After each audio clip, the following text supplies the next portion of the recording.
a esta última parte del ciclo de seminarios que hemos tenido sobre el sistema interamericano de libertad religiosa en Latinoamérica, a través del cual hemos ido recorriendo distintos países. Hoy tenemos nuestros invitados de Bolivia y de Perú, pero antes de recibir a nuestros invitados, a quienes estamos muy contentos de acoger y de escuchar, quisiera dejar con ustedes para un mensaje de bienvenida de Alejandro Landero, quien es el presidente, el director del Instituto Juan Pablo II de la Universidad de Anáhuac, donde además pueden después ver el video de esta conferencia y de todo el ciclo que ha habido durante este año.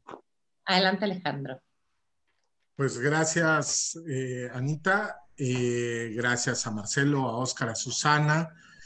Bueno, pues por un lado es darles una bienvenida a este último seminario con dos países hermanos muy importantes que nos van a exponer la situación de los derechos humanos en sus países, pero también pues aprovecho para ir concluyendo porque es pues nuestra última parada en este viaje fascinante al que nos convocó Marcelo Bartolini. Luego nos sumamos pues instituciones tan importantes como la Universidad Católica de Chile, como el Pontificio Instituto Juan Pablo II, artículo 18, es decir, todas estas instituciones que pues han ido organizando este evento.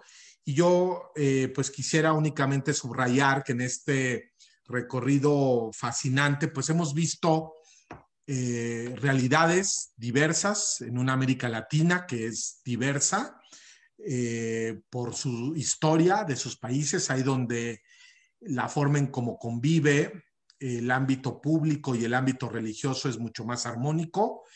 Hay otros países donde esta convivencia es mucho más tensa, mucho más complicada. Así que hemos hecho un recorrido que los invitaremos a todos los que nos acompañan a luego completarlo, si no estuvieron en las anteriores sesiones, para que vean pues estas distintas realidades.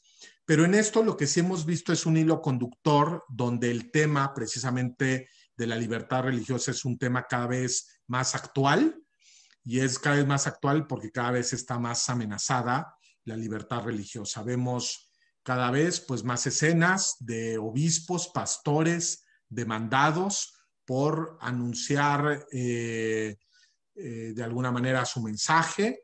Hemos visto cada vez más iglesias saqueadas, incendiadas, pintadas, tan solo en el último año, también escuelas demandadas. En fin, es un tema que, como estamos viendo en el mundo, pues cada vez un mundo polarizado, pues en este tema también vemos una polarización, vemos una discusión mayor.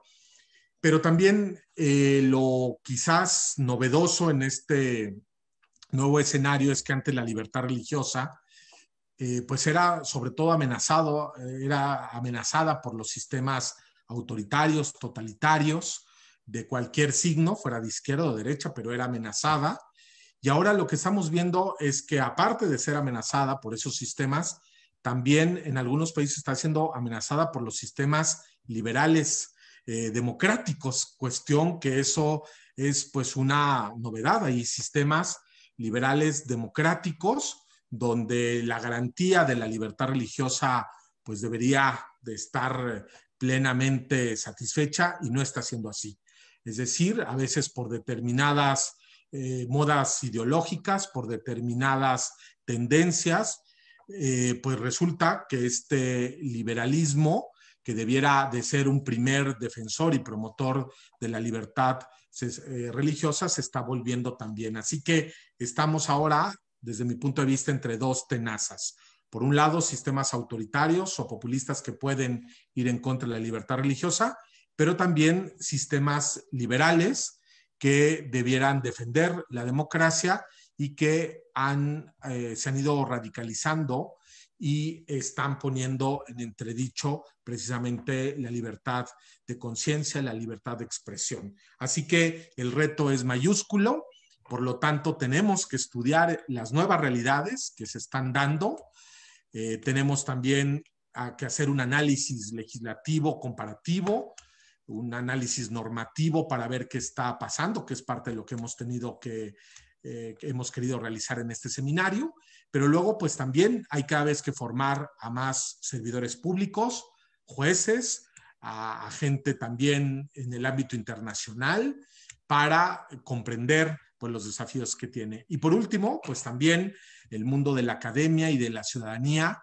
tiene cada vez que participar más en este tema que ya no solo es de futuro, sino de presente. Así que invitarlos a estudiar, a revisar, pues todo lo que está sucediendo y también pues a que la ciudadanía sea cada vez más consciente de los desafíos que estamos enfrentando. Así que ha sido un honor a nombre del Pontificio Instituto Juan Pablo II, sección mexicana de la Red de Universidades Anáhuac, haber ayudado a la coorganización de este evento y agradecerles a todos ustedes por su presencia, por su empuje y su ánimo y su compromiso. Muchas gracias. Muchas gracias a usted, Alejandro, y sobre todo quería comentarles a quienes nos siguen tanto por Zoom como quienes nos siguen por live en Facebook, que estamos radicados en todo lo que es la plataforma del Pontificio Instituto Juan Pablo II de la Universidad de Anáhuac. Ellos han sido quienes han liderado esto. Y ahora los dejo con quien nos convocó para realizar este seminario, que ha sido muy provechoso para hacer este recorrido para algunos países latinoamericanos en materia de libertad religiosa. Me refiero al director de la Organización de la Sociedad Civil, artículo 18, don Marcelo Bartolini. Marcelo, por favor. Muchas gracias, Anita. Pues yo voy a ser muy breve. Es la última parada, como nos decía ahorita el doctor Alejandro Landero, de este seminario que tuvo brillantes exposiciones. Y yo simplemente quisiera agradecer a todas las instituciones que hicieron posible este evento. Me refiero al Pontificio Instituto Teológico Juan Pablo II para las Ciencias de la Familia, a la Red Universidad de Anáhuac, al International Human Rights Group, al Centro UC Derecho y Religión, a Red Familia y Artículo 18 que represento. A todos ellos, muchas gracias por su participación, por su tiempo, su disposición. A Mitzi, que nos acompaña también desde la administración de la plataforma, Iris, que también nos ayuda con todo lo que tiene que ver con el Facebook Live. A todos ustedes que hicieron posible el evento, les quiero agradecer de todo corazón por su participación y obviamente pues me siento muy halagado, muy contento de tener el día de hoy la presencia de estos dos brillantes ponentes, tanto la doctora Susana Inch como el doctor Oscar Díaz, a quienes va a presentar más adelante nuestra moderadora. Hasta ahí llego yo. Muchísimas gracias y buenas tardes.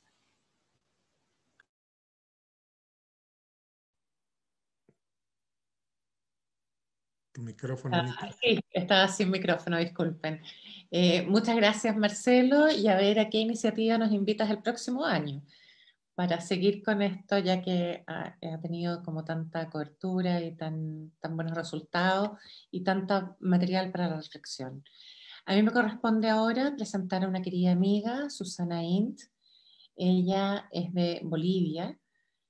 Es abogado con licenciatura de la Universidad Autónoma Tomás Frías de la Universidad de Potosí, Bolivia, con especialidad en Derecho Penal en la misma universidad, Derecho Procesal Penal en la Universidad Católica Boliviana San Pablo y Prevención de Abuso de Menores de Edad en la Pontificia Universidad de México.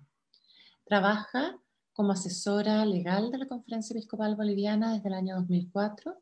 Es miembro de la Comisión Negociadora de la Santa Sede para un posible acuerdo con el Estado boliviano y es docente del Derecho Eclesiástico en la Universidad Católica Boliviana San Pablo desde el año 2017. Susana, te dejo ahora con nuestros escuchantes, pero también como haciendo el marco de lo que ha sido esto. No en todos los países hay alguna incidencia del sistema americano en lo propio y por lo tanto muchos de nuestros relatores se han referido a la situación de la libertad religiosa a nivel nacional. Sabemos que la Corte Interamericana realmente no ha tenido una postura como a lo largo de varios años en relación a la libertad religiosa. Han habido pocos casos, más casos indígenas que otros en el fondo y que son subsumidos a veces en otras causales. Por lo tanto, va a ser interesante también ver cómo ha sido la situación respecto de Bolivia, si habrían algunos casos pendientes o no. Tuvimos, por ejemplo, una sesión en la que Uruguay tenía ningún caso pendiente, Chile tiene varios pendientes, entonces es interesante ir viendo esos contrapuntos y por favor ilumínanos tú con lo que nos puedas contar de tu país. Yo voy a llevar el tiempo, tienes alrededor de 25, 30 minutos, a los 20, 25 te voy a dar una señal o te voy a interrumpir brevemente para que puedas calcular el cierre de tu exposición. Muchísimas gracias, Susana, y es un gusto estar contigo ahora. Gracias, Anita. Un privilegio poder ser presentada por ti, una amiga muy, muy querida para mí. Un saludo para todos. Marcelo, ha sido una alegría poder tener este espacio. Al doctor Landeró, Oscar, una alegría enorme saludarlos y poder compartir esta noche. Además, por supuesto, con todos los que tienen la gentileza de escucharnos. Justo a propósito de lo que decías, Anita, me ha costado un poco estructurar la ponencia porque es muy limitado lo que se puede decir respecto al tema de libertad religiosa respecto a Bolivia en el sistema interamericano. Entonces, he tratado de enfocar la ponencia desde dos perspectivas. Una, mostrarles cómo funciona el tema de la libertad religiosa en Bolivia en este momento, que ha sufrido cambios importantes desde el 2009, lo que ayuda a entender y explicar por qué no hay mayor presencia de la temática de la libertad religiosa en el sistema interamericano. Y por otra parte, en un segundo momento, el por qué los temas que nos llevan como país al sistema interamericano están tan vinculados al tema político antes que al tema religioso como tal, o incluso me atrevería a decir a la vulneración misma de los derechos humanos. Es decir, hay toda una dinámica que sé que no es ajena a los otros países porque comparte mucho la realidad de los países en América Latina, pero que tiene también sus particularidades y que los últimos 2 años, este año y el anterior, han marcado hitos trascendentales. Entonces comienzo con hablarles un poco de la situación de la libertad religiosa en Bolivia, considerando que Bolivia, como varios países de América Latina, nace a la vida republicana como un país confesional. Nuestra Constitución Política del Estado en 1826 marca que Bolivia es una república que reconoce a la religión católica como la religión oficial. Y aunque esto cambió en una de las reformas constitucionales posteriores, aunque suene un poco extraño, en la dinámica de la sociedad civil se quedó la idea de que la religión católica era la religión oficial hasta la Constitución del 2009. Entra en vigencia la Constitución promovida por el gobierno de Evo Morales, que ciertamente tiene un matiz especial porque hasta ese momento se habían vivido reformas constitucionales, pero esta se presentó como una nueva constitución diferente que marcaba un hito, cambiaba la denominación de República de Bolivia por Estado plurinacional, con una serie de aparentes reivindicaciones que en el imaginario popular dejaron la sensación clara de que estábamos empezando algo distinto, totalmente nuevo. Y recién en ese momento la gente comienza a aceptar la idea de que la religión católica ya no era la oficial. Es un tema que lo comparto porque lo encuentro muy profundo dentro de lo que ha sido el desarrollo del tema religioso en Bolivia.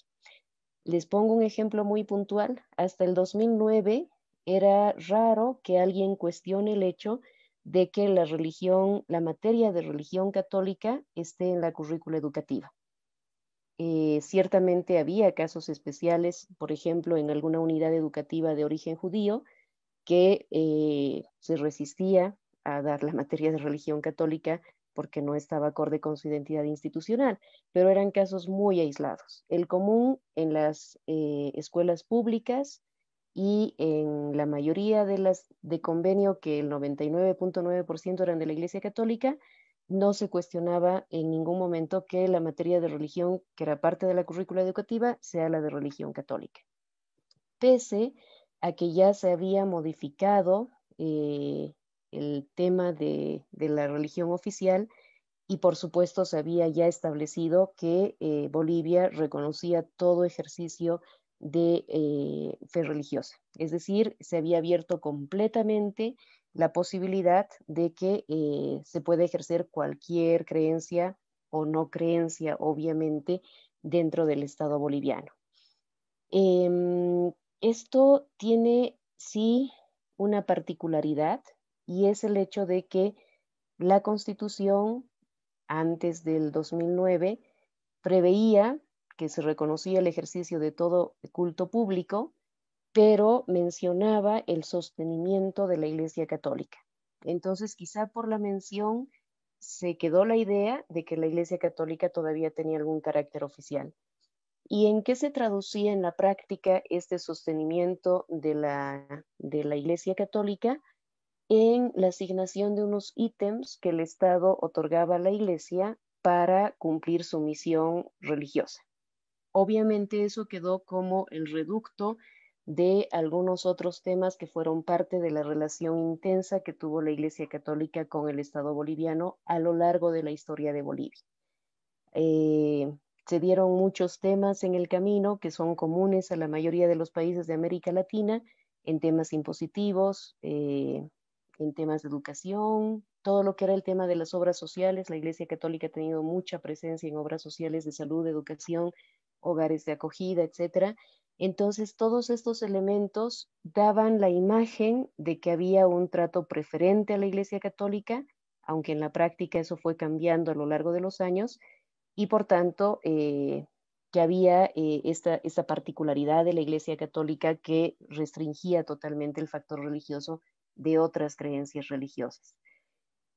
Este tema nos marcó y ha sido el denominador común que ha estado presente hasta el 2009.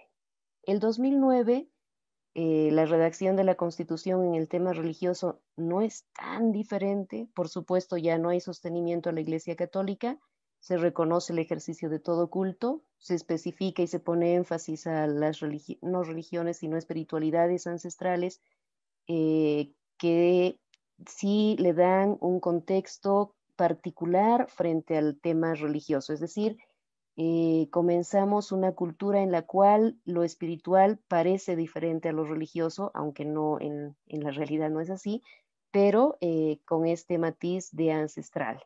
Entonces, ya el 2009, como un hito especial, comienza, por ejemplo, para poder entender este tema, con la eliminación de la materia de la religión católica de la currícula educativa, y la formación de profesores desde el Estado, porque ahora solo es el Estado el que puede formar profesores, con una ideologización muy particular. Es decir, se obliga a todos los profesores que entren a cursos especiales que los denominan bajo el Profocom desde el Ministerio de Educación, y se imparte una educación absolutamente ideologizada en la que sobre el tema religioso se plantea que se va a enseñar en las unidades educativas una base de historia de la religión, es decir, dar algo muy genérico de lo que fue la historia de la religión en el mundo sin entrar en particularidades. Lo que tenía sentido si consideramos que el Estado no podría formar en temas de religión católica o de religión ortodoxa o musulmana o judía. El Estado no podía rogarse el enseñar a los profesores sobre religiones en específico. Pero ahí nos quedó un vacío, y el hecho es que desde el 2009 a la fecha no se forma profesores de religión en ningún ámbito, ni católico ni de ninguna otra denominación religiosa. Y eso ha puesto un déficit tan grande en la realidad actual que es muy difícil hoy poder percibir la formación religiosa en la educación pública. En la educación privada hay una particularidad en Bolivia, que es la educación de convenio, que está reconocida en la Constitución, que se refiere a la educación que pueden dar instancias, llamémosle privadas, como ocurre con la Iglesia Católica u otras iglesias, que en convenio con el Estado pueden tener unidades educativas que no se entienden privadas porque tienen un tratamiento mixto. El Estado pone ítems, por ejemplo, para profesores, y la Iglesia pone su contraprestación, que puede ser infraestructura y algunos otros costos de la unidad educativa. Esta educación de convenio representaba un porcentaje muy alto de la educación en Bolivia hasta el año 2009. Del año 2009 ahora ha disminuido muchísimo esa presencia de la educación de convenio, pero todavía representa un porcentaje importante en la educación boliviana. Entonces, esa educación de convenio quedó con el desafío de manejar el tema de la materia de religión católica como parte de su enseñanza, pero ya sin un ítem del Estado y sin una formación de los profesores, porque no quedó claro quién iba a formar a los profesores. La misma Iglesia Católica nos quedamos con el déficit de la formación de profesores de religión y recién hoy estamos enfrentando esa realidad. Lo comento, lo comparto porque es una muestra de que a partir del 2009, con el cambio de paradigma, no precisamente legal, sino más de tipo social y perceptivo, hemos entrado en una etapa diferente en la que no sabíamos cómo enfrentar el tema religioso y, por supuesto, la libertad religiosa. Esto ayuda a explicar por qué no hay casos con una vinculación directa al tema de la libertad religiosa a nivel del sistema interamericano. Sin embargo, hay un tema que es importante mencionar que tiene que ver con las personas jurídicas, en este caso de índole religioso. Si bien por una parte tenemos el déficit de cómo manejar la libertad religiosa en Bolivia en diferentes ámbitos, entre ellos le daré siempre un énfasis especial al tema educativo, nos encontramos con que la normativa que regula a las entidades sin fines de lucro era una normativa diversa y poco estructurada, pero no es que no existía. Lo que hizo el gobierno de Morales en su momento fue el año 2013 aprobar la ley 351, que es una ley que se inició en su discusión para todo lo que se refiere al otorgamiento de personalidad jurídica de entidades sin fines de lucro. ¿Por qué menciono que inició así? Porque cuando se inició la discusión de este proyecto de ley, no se trataba temas religiosos, es decir, se suponía que esta ley iba a regular todo lo que se refería a la personalidad jurídica de las entidades sin fines de lucro en general en Bolivia.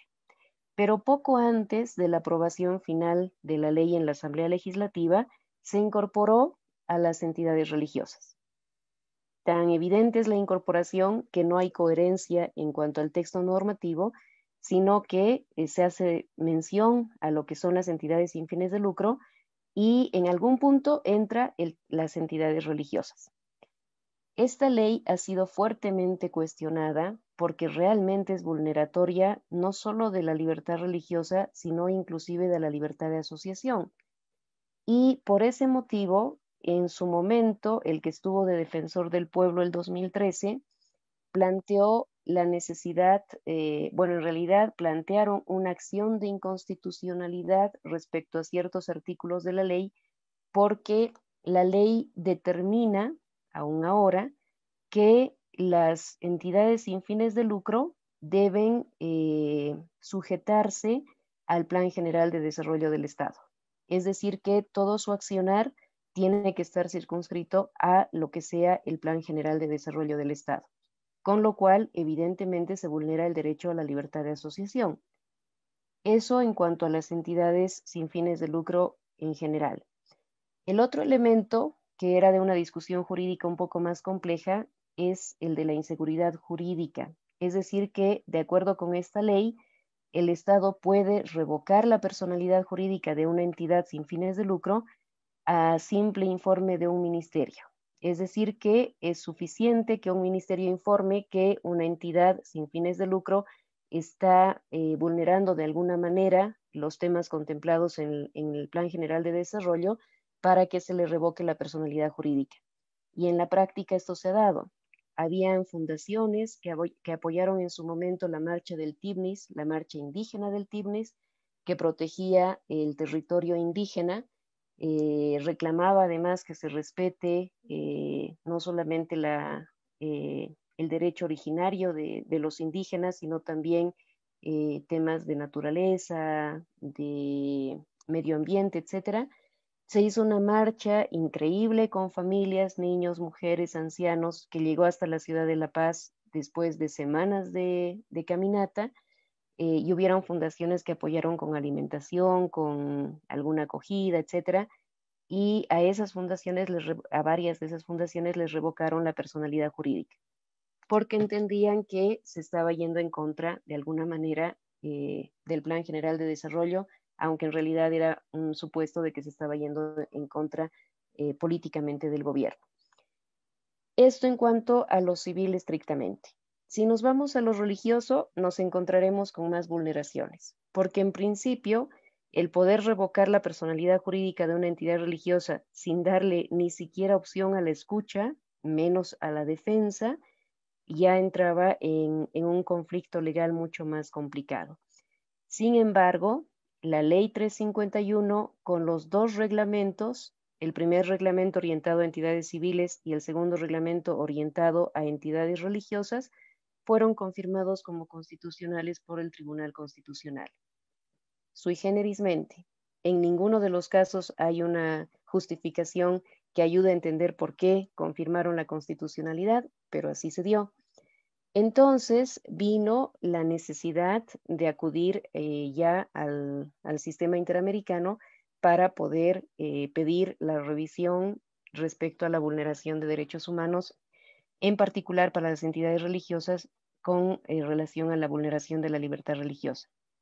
Pero en el tránsito en el que se podía dar esta posibilidad de acudir al sistema interamericano, surgió un debate entre las iglesias evangélicas fundamentalmente, que tienen una presencia importante en Bolivia, con el gobierno de entonces, y eso permitió que se apruebe una ley, la Ley de Libertad Religiosa, la Ley 1161, que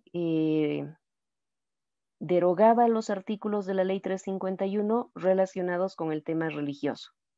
Entonces, al quedar sin efecto los artículos de la Ley 351 que estaban vulnerando directamente la libertad religiosa, el camino que se estaba abriendo para acudir al sistema interamericano quedó en eso, en una intención.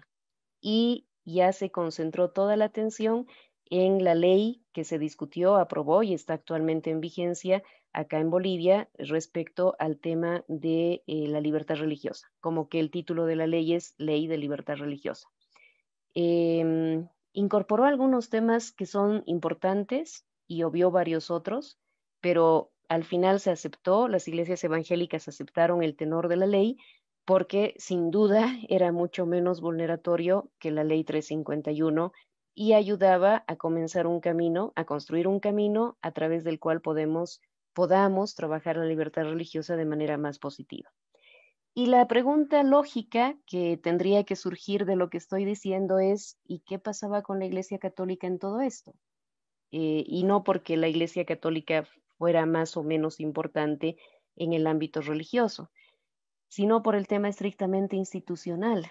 Lo que sucede es que la Iglesia Católica tiene suscritos acuerdos entre la Santa Sede y el Estado boliviano, acuerdos que no fueron denunciados en ningún momento. En consecuencia, con la nueva Constitución siguen vigentes.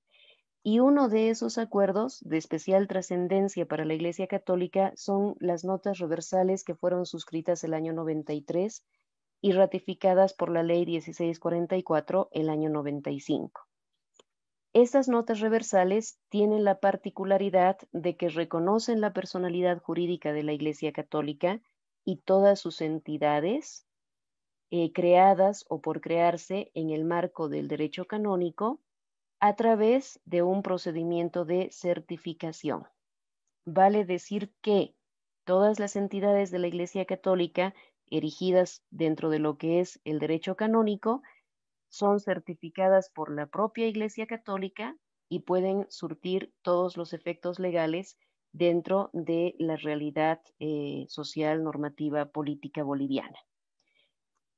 Obviamente que frente a la Ley 351 primero y frente a la Ley 1161 de libertad religiosa hoy, surgen dudas, surgen inquietudes, surgen cuestionamientos, sobre todo desde las iglesias evangélicas, porque parecen seguir dándole a la Iglesia Católica algún tipo de preferencia, prioridad o privilegio, que es lo que se ha manejado constantemente. Sin embargo,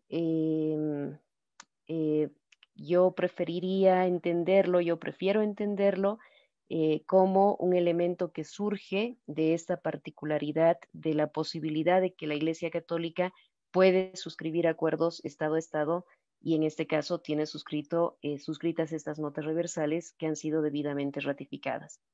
¿Qué era lo ideal? Porque la Iglesia Católica lo planteó en su momento.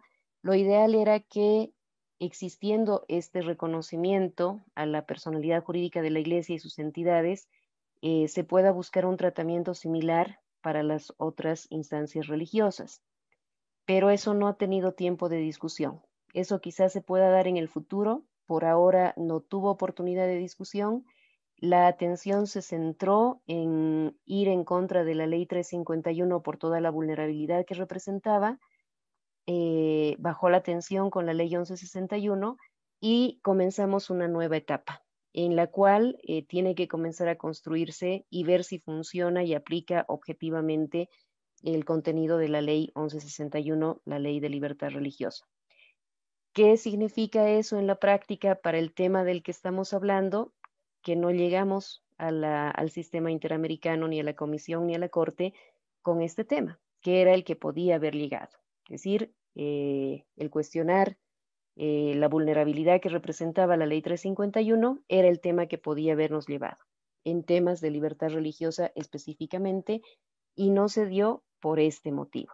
Entonces, haciendo un pequeño resumen de lo manifestado hasta ahora, para tratar de ajustarme al tiempo, el tema de la libertad religiosa en Bolivia ha tenido un cambio muy importante a partir del 2009 y estamos en proceso de construcción, aprendiendo cada día, porque ni siquiera las entidades religiosas, menos el Estado, tenemos claro cómo caminar en este tema y nos toca ir construyendo y descubriendo paso a paso lo que vamos a ir haciendo. Diría yo que con particularidad, o sea, los temas que son más fuertes, más intensos, son este de la personalidad jurídica, que si bien ha mejorado en la ley de libertad religiosa, no ha resuelto todo el tema de la libertad religiosa en el ejercicio de lo que se refiere a la parte colectiva. Y por supuesto habrá mucho más que discutir y tratar en ese punto. Y en lo que se refiere a la Iglesia Católica, si bien las notas reversales y ningún otro acuerdo fueron denunciados por el Estado en el marco de la nueva Constitución del 2009, sí se ha planteado la posibilidad de poder revisar, renegociar un nuevo acuerdo que contemple los temas que son de interés para la Iglesia Católica en el marco de la normativa vigente. Esta negociación avanzó hasta el año pasado. El año pasado, como la mayoría de ustedes conocen, se dio una situación muy compleja con las elecciones el mes de octubre del 2019, toda una convulsión social que demandaba el fraude que se había identificado en el proceso de elecciones. Entonces, toda esa descomposición social marcó un hito a través del cual hubo como un paréntesis, un vacío dentro de la dinámica del país como tal, que tiene como corolario la pandemia. Entonces, este año obviamente no se ha tratado nada de este posible acuerdo y preveo que el próximo año, en función de las circunstancias de la pandemia, es posible que se retome esa negociación, que eventualmente traerá cambios al tratamiento que le da el Estado boliviano a la Iglesia Católica en cuanto a las entidades que tiene y al reconocimiento de su derecho interno, pero no creo que los cambios sean muy profundos.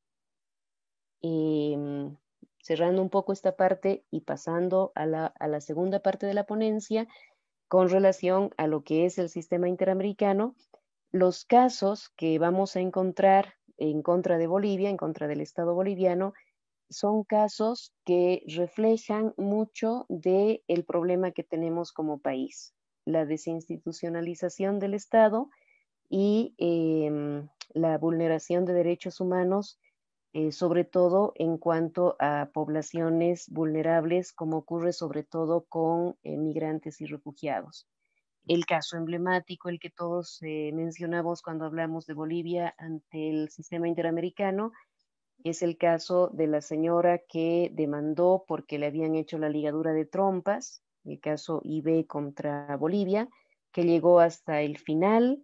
Hay la sentencia de la Corte y hay un decreto supremo aprobado por el Estado boliviano que dispone el pago de la indemnización por el daño causado a la señora y también a la organización que acompañó la demanda contra el Estado boliviano.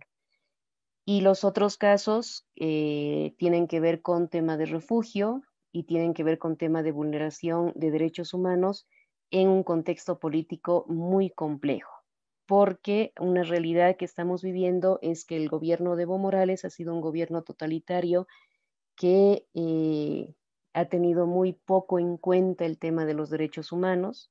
El discurso ha sido ciertamente uno y la realidad poco distinta. Se ha vulnerado muchísimo los derechos humanos, no sé cuán diferente sea ahora que se ha dado este tema que difícilmente se podrá entender, quizás el tiempo nos ayude a entender cómo fue posible que un gobierno rechazado por la población en noviembre del 2019 haya sido elegido en noviembre del 2020 en un proceso eleccionario. Es algo muy difícil de entender, la historia nos ayudará a comprender cómo se dieron esos hechos, pero lo cierto es que la vulneración de derechos humanos en este punto tiene mucho que ver con el tema de una acción política muy dura, un desconocimiento total de la independencia de los órganos del Estado. El órgano ejecutivo tiene una potestad clarísima, que ni siquiera es un tema que se oculte respecto al órgano judicial y respecto al órgano legislativo. En consecuencia, la persecución política usando el sistema judicial es una frecuente que se vive constantemente en Bolivia y que es eventualmente lo que podrá demandar en algún momento la vulneración de derechos humanos. El otro fenómeno que no podría dejar de mencionar, tenemos una comisión especial en Bolivia que ha sido creada para venir a ver lo que está sucediendo en el país. No solo por lo que sucedió en octubre, noviembre del año pasado, que fue este tiempo de conflictividad social muy fuerte, sino también en toda esta etapa preeleccionaria y posteleccionaria el 2020. Entonces, lo que tenemos hoy con esta comisión especial es observadores internacionales que están valorando la vulneración que se hubiera dado de derechos humanos en estos momentos, sobre todo en lo que fue octubre y noviembre del año pasado, que tendrán que emitir el informe correspondiente pedido y coordinado por el gobierno actual para ver este tema de vulneración. Perfecto. Ya voy cerrando entonces con unas pequeñas conclusiones. Venimos construyendo el tema de libertad religiosa en Bolivia, entonces hay mucho que se irá dando poco a poco. Tenemos lecciones aprendidas. Toca ponerle especial atención a este tema de el ejercicio de la libertad religiosa en el ámbito colectivo, en el ámbito de la organización de las personas jurídicas. Habrá mucho más que tratar hacia adelante, seguro. Estoy convencida de que el tema educativo fundamentalmente nos va a abrir varias alternativas de lo que pueda hacer hacia adelante la vulneración de la libertad religiosa.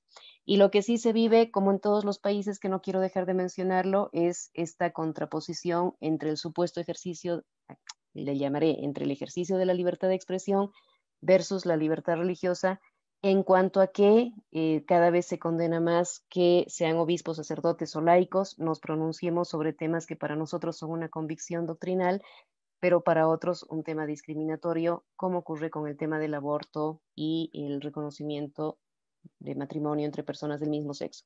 Ya no alcanzo a mencionar esto, ha habido un tema muy fuerte en Bolivia los últimos días respecto a un reconocimiento de una unión de dos personas del mismo sexo que no es posible porque la Constitución declara claramente que solo puede ser entre varón y mujer, pero eso quedará para otra oportunidad. Espero que se haya podido comprender lo compartido. Quedo atenta a cualquier aclaración o consulta que se pueda hacer hoy o en cualquier otro momento. Gracias, Anita, y gracias a todos por la escucha. Muchas gracias a ti, Susana. Fíjate que escuchándote pensaba todo el tiempo, cuando uno lee esto es menos vital que cuando uno lo escucha además de alguien que proviene del mismo país. Muchas veces uno tiene como el desincentivo de dedicar tanto a los expositores como a los asistentes, de por qué asistir a un congreso, sea ahora virtual o presencial, y no directamente leer un artículo sobre el asunto. Y lo que pasa es que justamente en este tipo de intercambio surge efectivamente como lo más vital o este análisis como más transversal de lo que ha ido pasando en el propio país y que uno maneja tan bien como lo has hecho tú, Susana. De verdad, muchísimas gracias, ha sido muy ilustrativo. Y ahora dejamos a otro vecino. Debo decir que acá estamos el Cono Sur presente. Ahora agradezco mucho a Susana y quisiera dejar con ustedes a Óscar Díaz Muñoz, quien es doctor y máster en Derecho por la Universidad de Zaragoza, de España. Es abogado por la Pontificia Universidad Católica del Perú. Es asesor jurisdiccional y es ex secretario relator del Tribunal Constitucional del Perú. Es miembro, Óscar, de la Asociación Peruana de Derecho Constitucional, del Consorcio Latinoamericano de Libertad Religiosa y del International Consortium for Law and Religion Studies, donde también ha presentado muchísimas ponencias y ha colaborado con todo su estudio. Muchísimas gracias, un gran colega, y estamos todos atentos a escucharte. Muchísimas gracias. Y primero, pues mi agradecimiento al doctor Alejandro Landero y la el Pontificio Instituto Juan Pablo II de la Universidad Anáhuac. Un saludo también a la profesora Susana Inch, a quien tengo el honor de acompañar en esta conferencia. Y un saludo pues, muy especial y cariñoso a mis grandes amigos, Marcelo Bartolini y la profesora Ana María Celis. También debo decir de entrada que el Perú, por lo menos hasta el momento, no ha tenido ningún caso en el sistema interamericano de derechos humanos específico sobre el derecho de libertad religiosa. Así que lo que pretendo es una revisión de este derecho fundamental en nuestro ordenamiento constitucional, es decir, el reconocimiento de este derecho en nuestra Constitución y el desarrollo jurisprudencial que ha tenido este derecho. Cuando me refiero al desarrollo jurisprudencial, estoy pensando pues, en la jurisdicción constitucional, ¿no?, que tenemos aquí en Perú, que tiene como instancia final los fallos, las decisiones del Tribunal Constitucional. Entonces, para hablar del derecho de libertad religiosa en el Perú, como es evidente, debemos de partir de la Constitución, ¿no? Y tendríamos que remontarnos hasta la Constitución anterior a la vigente, que fue la Constitución de 1979. ¿no? Esta Constitución, que sustituyó a la Constitución de 1933, es una Constitución pues, de la Segunda Posguerra Mundial, por supuesto, ¿no? Y está pues, en medio de este fenómeno de exaltación e internacionalización de los derechos humanos que trajo la Segunda Posguerra Mundial. Entonces, no es de extrañar que la Constitución de 1979 haya abierto su texto con un amplio catálogo de libertades, ¿no?, de derechos y libertades. ¿no? La Constitución de 1993, la Constitución vigente, copia en esto a la Constitución de 1979. ¿Y para qué? ¿A cuento de qué viene todo lo que estoy diciendo? Pues para mencionar el lugar que ocupa la Constitución el derecho a libertad religiosa. Muy al principio del reconocimiento de derechos que hace la Constitución, ¿no?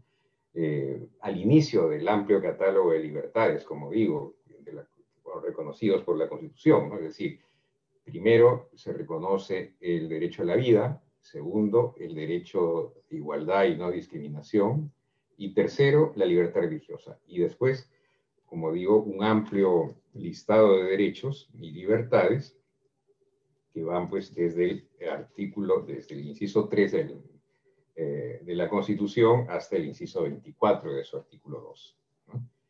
Entonces, por su lugar en el texto constitucional, bien puede decirse, como lo ha dicho algún autor, que la libertad religiosa es la primera de las libertades y, en palabras de la Corte Interamericana de Derechos Humanos, ¿no? Justamente, ¿no?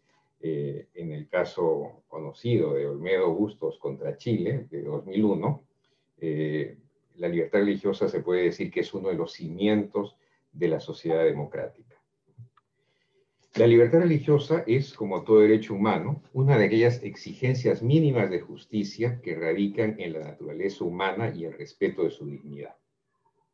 En lo sustancial, puede decirse que este derecho consiste en la inmunidad de coacción en materia religiosa que corresponde tanto a las personas individualmente consideradas como reunidas en confesiones o entidades religiosas. Si me permiten, voy a iniciar una presentación, pero bueno.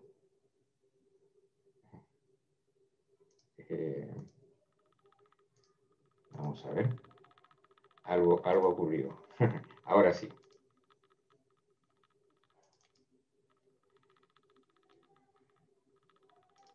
¿Se puede ver la presentación? Perfecto.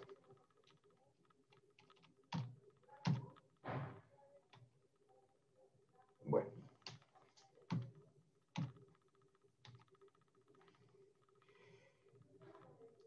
Pero nuestro estudio de la libertad religiosa no puede limitarse al artículo 2, inciso 3 constitucional que reconoce específicamente el derecho de libertad religiosa.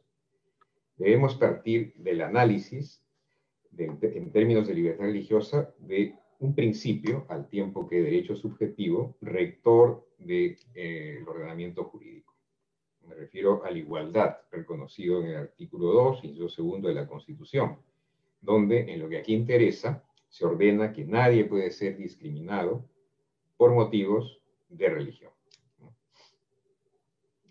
Por supuesto, se señalan otra serie de supuestos, ¿no? Sexo, raza, etcétera, ¿no? Pero en lo que aquí nos interesa, nadie puede ser discriminado por motivos de religión. Conforme ha señalado el Tribunal Constitucional, aquí se consagra el derecho principio de no discriminación o igualdad religiosa. Pero también el Tribunal Constitucional ha aclarado que no todo trato diferenciado es contrario a este derecho principio de igualdad.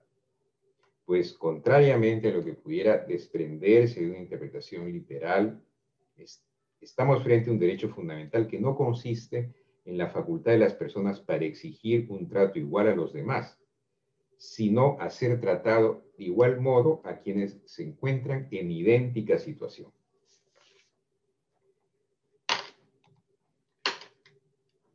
En el inciso 3 del artículo 2 de la Constitución, que ustedes pueden apreciar en la diapositiva, se entra de lleno en el derecho fundamental de libertad religiosa, ¿no? Reconociéndolo en los términos que ustedes pueden leer, ¿no? Toda persona tiene derecho a la libertad de conciencia y religión en forma individual o asociada. No hay persecución por razón de ideas o creencias. El ejercicio público de todas las confesiones es libre, siempre que no ofenda la moral ni altere el orden público. Como puede apreciarse, la Constitución reconoce la libertad religiosa juntamente con la libertad de conciencia y a renglón seguido también la libertad de pensamiento, esta última más bien en sentido negativo, al señalar que no hay persecución por razón de ideas. De esta forma, la Constitución consagra juntos estos tres derechos libertad de pensamiento, conciencia y religión, tal como lo hacen otros textos sobre derechos humanos, empezando por la Declaración Universal de Derechos Humanos en su artículo 18. Sin embargo, el Tribunal Constitucional se ha ocupado de reconocer la autonomía de la libertad religiosa, distinguiéndola de la libertad de conciencia, para lo cual ha señalado lo siguiente. La libertad religiosa supone la capacidad de toda persona para autodeterminarse de acuerdo con sus convicciones y creencias en el plano de la fe religiosa, así como para la práctica de la religión en todas sus manifestaciones, individuales o colectivas, tanto públicas como privadas, con libertad para su enseñanza, culto, observancia y cambio de religión. Por su parte, la libertad de conciencia o la libertad de creencias, según el Tribunal Constitucional, es asumida por lo general como la facultad del individuo de actuar y realizar su vida en consonancia con su personal concepción deontológica. En otras palabras, es la libertad de la persona de poseer su propio juicio ético o moral y de actuar conforme a dicho juicio en su entorno social o en el contexto en el que se desenvuelve. A su turno, la libertad de pensamiento, también conocida como libertad ideológica, protege el conjunto de ideas, conceptos y juicios que el hombre tiene sobre las distintas realidades del mundo y de la vida. Más específicamente, pensamiento quiere decir aquí la concepción sobre las cosas, el hombre y la sociedad. Pensamiento filosófico, cultural, científico, político, etcétera, que cada persona posee.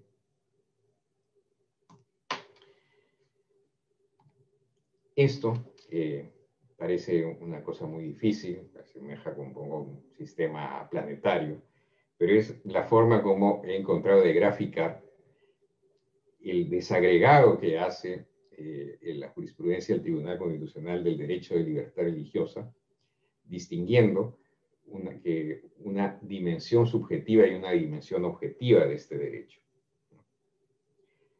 La dimensión, en la jurisprudencia del Tribunal Constitucional se distingue una dimensión subjetiva, que se divide en un contenido interno, externo y negativo, y una dimensión objetiva del derecho de libertad religiosa. En su dimensión subjetiva interna, la libertad religiosa supone la capacidad de toda persona para autodeterminarse de acuerdo con sus convicciones y creencias en el plano de la fe religiosa. En su dimensión subjetiva externa, involucra la libertad para la práctica de la religión en todas sus manifestaciones, individuales o colectivas, tanto públicas como privadas, con libertad para su enseñanza, culto, observancia y cambio de religión. La dimensión subjetiva externa genera también el principio de inmunidad de coacción, conforme al cual, según el Tribunal Constitucional, ninguna persona puede ser obligada a actuar contra sus creencias religiosas, es decir, no podrá ser obligada o compelida jurídicamente a obrar de manera opuesta a dichas convicciones. Por último, debe mencionarse que el Tribunal Constitucional ha destacado que la Constitución reconoce una dimensión subjetiva negativa de la libertad religiosa, en su artículo 2, inciso 18, conforme a la cual toda persona tiene derecho a mantener reserva sobre sus convicciones religiosas, es decir, que nadie puede ser obligado a declarar sobre su religión o creencias. El Tribunal Constitucional ha tenido oportunidad de referirse especialmente a esta dimensión de la libertad religiosa a propósito del derecho del compareciente a no responder en un interrogatorio judicial a la pregunta sobre la religión que profesa. Corresponde también en este punto referirnos a los límites de la libertad religiosa. En la dimensión subjetiva de la libertad religiosa puede ubicarse sus límites, los cuales, conforme a la Constitución, artículo 2, inciso 3, son el respeto de la moral y el orden público. El orden público es un límite que se señala a la libertad religiosa desde el artículo 10 de la Declaración Universal de Derechos del Hombre y del Ciudadano de 1789, como es por todos conocido. Como sabemos, se trata de un concepto jurídico indeterminado, por lo cual su concreción, en última instancia, está encargada al juez. Sin embargo, nuestra Constitución señala, en su cuarta disposición final y transitoria, que los derechos que la Constitución reconoce se interpretan conforme a la Declaración Universal de Derechos Humanos, al Pacto Internacional de Derechos y Políticos y a la Convención Americana de Derechos Humanos.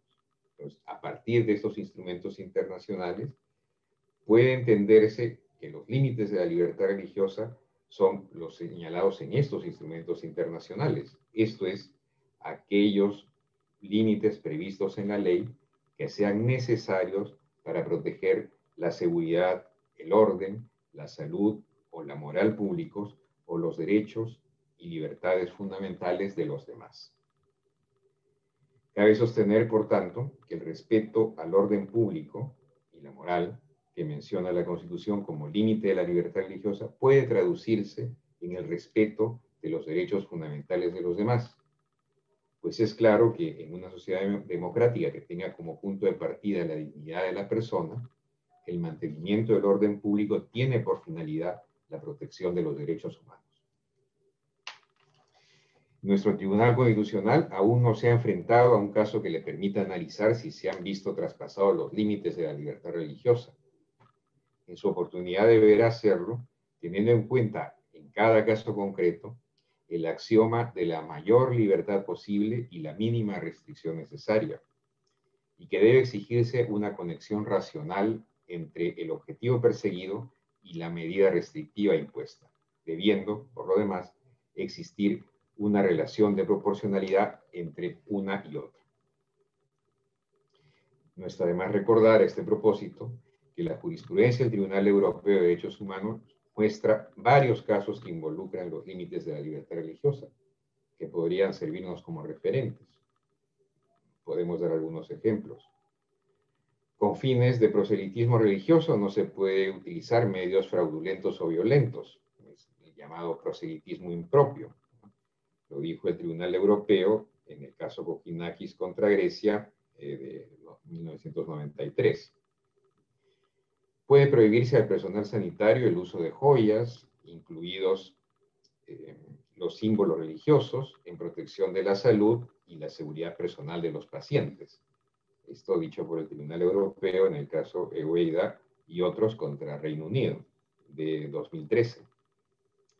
En el caso del uso del velo islámico integral, la seguridad pública quedaría garantizada con la sola obligación de la mujer de mostrar su rostro e identificarse cuando se presente un riesgo para la seguridad de las personas y bienes o exista sospecha de fraude de identidad. Esto es dicho por el Tribunal Europeo de Derechos Humanos en el caso SAS contra Francia del año 2014. Ahora nos toca ir a la dimensión objetiva de la libertad religiosa.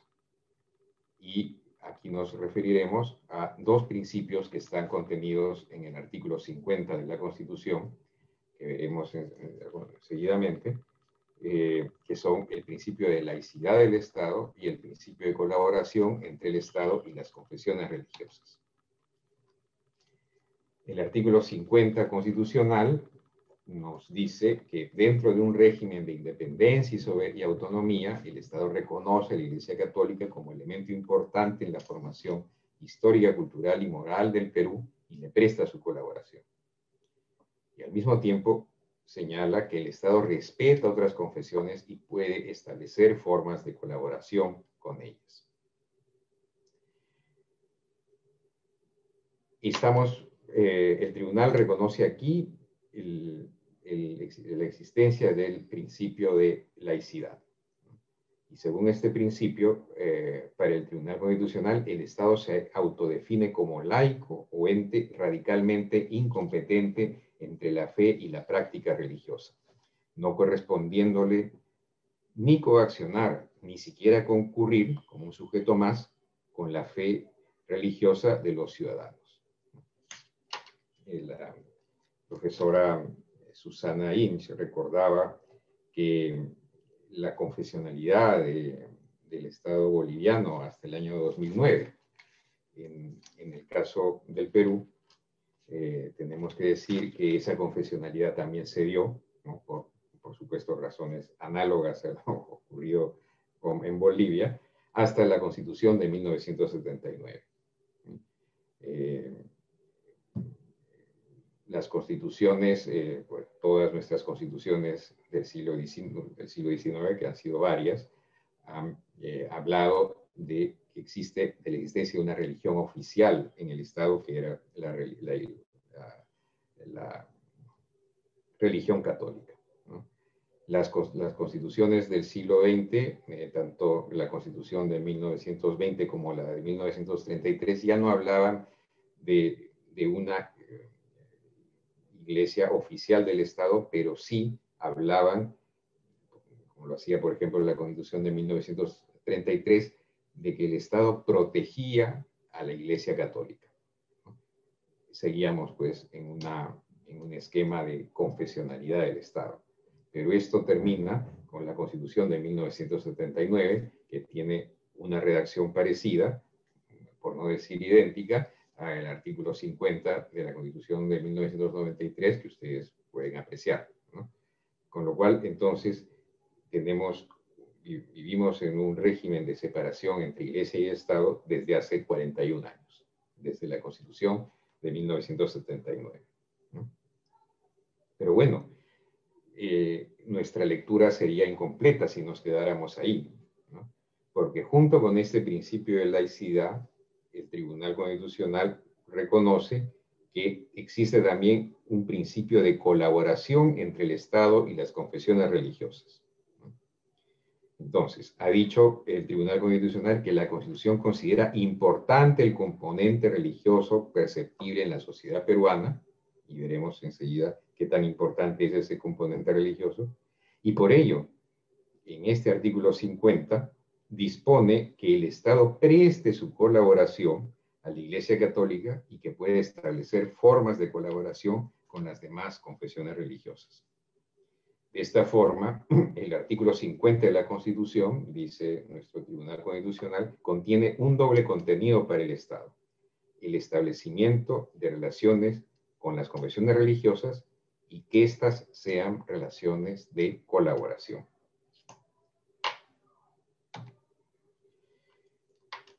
En los censos nacionales del año 2017, que fueron los últimos que se han realizado en Perú, una de las preguntas fue ¿qué religión profesaba el encuestado? Lo cual ha dado los resultados que ustedes pueden apreciar, ¿no? El censo evidencia la importancia del factor religioso en la sociedad peruana, que venimos de mencionar a propósito de lo que el Tribunal Constitucional ha dicho sobre el principio de colaboración, ¿no? Pues un 94.91 dice tener, del por ciento de los encuestados, dice tener una religión, siendo mayoritaria la católica con 76.03%, seguida de la evangélica con 14.07%, otras 4.81% o ninguna 5.09%. La suscripción de convenios de colaboración entre el Estado y las confesiones religiosas representa, según ha destacado el Tribunal Constitucional, la forma más importante de materializar el principio de colaboración. Y consecuencia de este es el acuerdo entre el Estado peruano y la Santa Sede de 1980, a lo que hay que añadir que el Estado puede suscribir convenios de colaboración con confesiones religiosas distintas a la católica, conforme al artículo 50 de la Constitución, que venimos de citar. En tales convenios, las confesiones podrían pactar con el Estado su colaboración en materias como la enseñanza religiosa en los centros educativos públicos, el otorgamiento de beneficios penitenciarios o la asistencia religiosa en los establecimientos públicos, militares, hospitalarios o penitenciarios. La Ley 29635, que es nuestra Ley de Libertad Religiosa del año 2010, se ha encargado de desarrollar el artículo 50 de la Constitución en lo que respecta a la posibilidad de que el Estado suscriba convenios de colaboración con las entidades religiosas, para lo cual exige que éstas se encuentren inscritas en el registro de entidades religiosas del Ministerio de Justicia, que hayan adquirido notorio arraigo con dimensión nacional y ofrezcan garantías de estabilidad y permanencia por su número de miembros y actividades. Podemos concluir, como lo ha hecho el Tribunal Constitucional, que el término colaboración que emplea la Constitución, unido al principio de laicidad del Estado, indica que nuestro modelo constitucional no responde ni a los sistemas de unión ni a los sistemas de separación absoluta entre el Estado y las confesiones. La colaboración entre el Estado y las confesiones religiosas es un lugar de encuentro equidistante de la unión y la incomunicación entre ellos. El modelo constitucional peruano se adscribe entonces a lo que el Tribunal Constitucional Español ha denominado laicidad positiva, en que la Constitución, tras formular una declaración de neutralidad, valora el componente religioso perceptible en la sociedad, lo podemos ver en este cuadro, y al mismo tiempo ordena a los poderes públicos mantener las consiguientes relaciones de colaboración con la Iglesia Católica y las demás confesiones religiosas. He querido terminar mencionando muy sucintamente algunos casos sobre libertad religiosa que se han presentado en la jurisdicción constitucional del Perú. Por ejemplo, el caso relativo a símbolos religiosos en espacios públicos, el caso del señor Jorge Linares Bustamante, que reclamaba por el retiro de los crucifijos y las Biblias en las salas de juzgamiento del Poder Judicial, porque alegaba que eso afectaba su libertad religiosa y la laicidad del Estado. El Tribunal Constitucional, de modo análogo a como resolvió el Tribunal Europeo de Derechos Humanos, en un caso similar, planteado contra Italia, dijo que no existía tal derecho a pedir el retiro de estos símbolos religiosos en los espacios públicos, porque estos símbolos religiosos, como el crucifijo, presente a lo largo de nuestra historia republicana en un ámbito público como el Poder Judicial, había adquirido fundamentalmente ya un valor cultural más que religioso. Y por tanto no afectaba a la libertad religiosa la presencia de este símbolo en ese espacio público, lo cual por supuesto no negaba en absoluto la posibilidad que el Estado decidiera retirar estos símbolos. Otro caso es sobre celebraciones religiosas en el ámbito público. El Tribunal Constitucional declaró fundada la demanda de amparo interpuesta por el fiscal Félix Arista Torres, que solicitaba, en protección del derecho de no discriminación por motivos religiosos, que no se le aplique una disposición del presidente de la Junta de Fiscales Superiores, por la cual se obligaba al personal del Ministerio Público a la adoración del Niño Jesús durante todo el año, con un calendario mensual, sin permitir excepciones para quienes no desearan participar en esta actividad.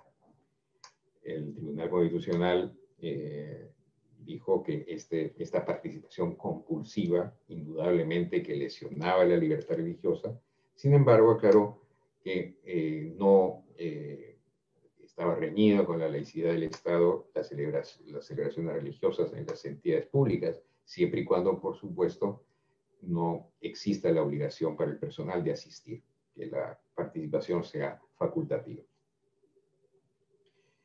También podemos hablar de la diversidad religiosa en la esfera de la enseñanza, como el caso de exámenes convocados en día de descanso religioso, ¿no? En este caso, el Tribunal Constitucional resolvió la demanda de amparo de la señora Claudia Chávez Mejía, miembro de la Iglesia Adventista del Séptimo Día, quien solicitaba que una universidad pública programara los exámenes de admisión a la universidad en fecha que no coincidiera con su descanso religioso los sábados, porque podría afectarse sus derechos a la libertad religiosa y a la educación. El Tribunal Constitucional desestimó el pedido porque la demandante se ponía en un terreno hipotético si es que eventualmente postulara o concursara en un examen de admisión a esta universidad. El tribunal entendió que eso no podía ser considerado pues una amenaza a sus derechos fundamentales, pero lo importante de esta decisión es que el tribunal advierte que es un elemento a tomar en cuenta, ¿no? El descanso religioso en el momento de convocar a un examen, ¿no? Debe procurarse pues esta compatibilización entre el descanso religioso y la necesidad de rendir un examen en la esfera de la enseñanza, ¿no? En la medida de lo posible, por supuesto, ¿no? Es un elemento que el centro de enseñanza pues debe tomar en cuenta. No debe serle indiferente. Por último, podríamos mencionar la diversidad religiosa en el ámbito laboral, ¿no? Y esto, pues, a propósito de la objeción de conciencia laboral. En este caso, un médico, don Lucio Rosado Adanaqué, miembro de la Iglesia Adventista del Séptimo Día, interpuso una demanda de amparo a fin de que los directivos de un hospital de la Seguridad Social donde laboraba no le obliguen a prestar servicios los sábados, en protección de su libertad religiosa y del derecho a no ser discriminado por motivos religiosos. El Tribunal Constitucional amparó esta demanda de amparo, ¿no?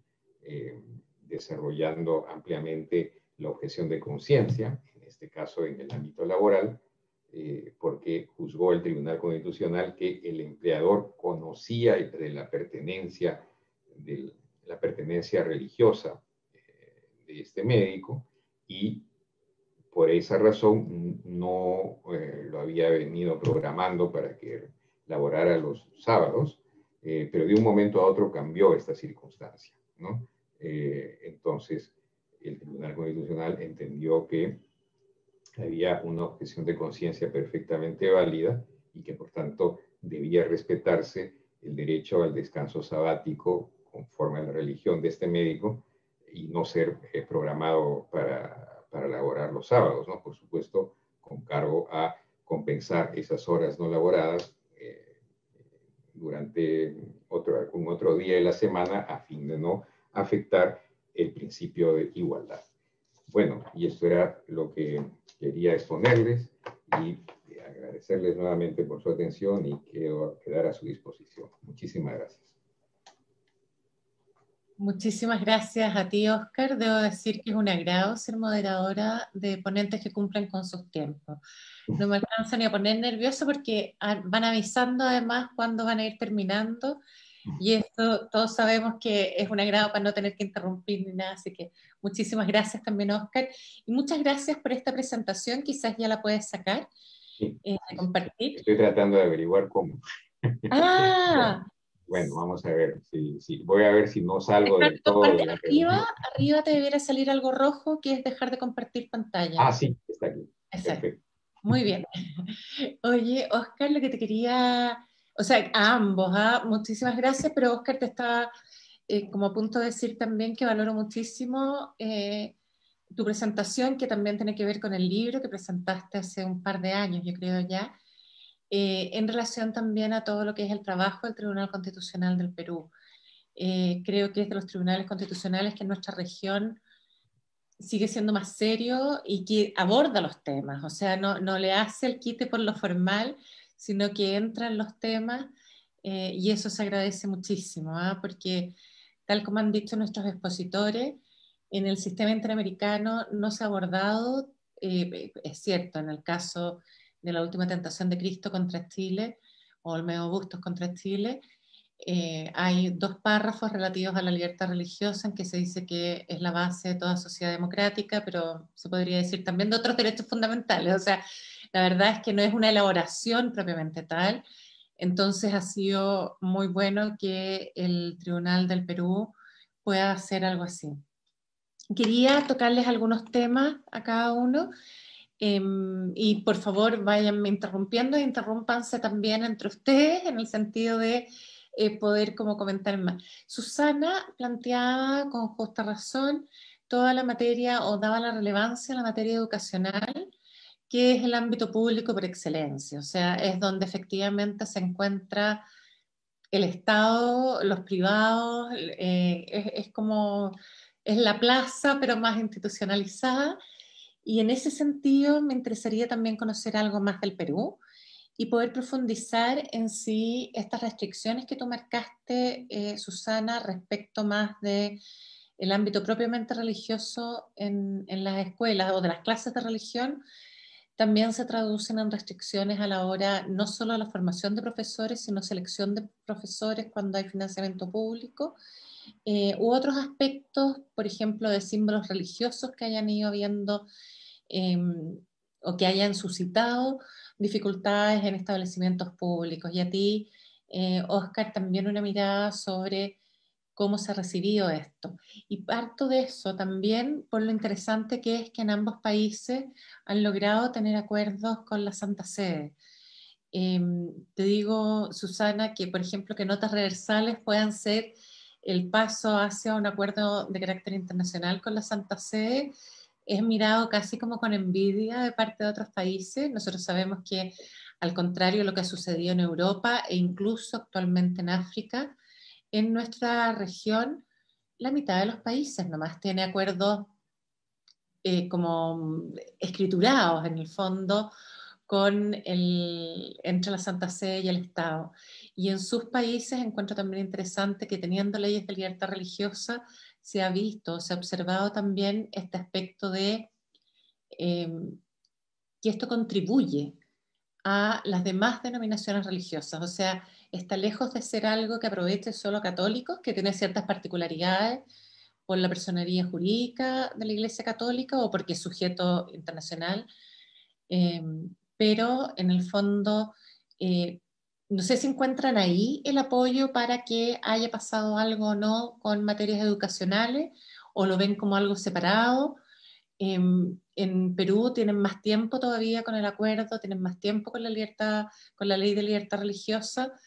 Quizás nos puedes contar si eso ha beneficiado a otras entidades religiosas, y no sé, los dejo a ustedes tomando cualquiera de estas como impresiones o percepciones para que podamos dialogar.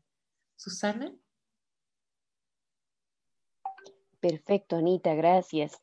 De hecho, en todo espacio público educativo se ha eliminado completamente cualquier signo religioso.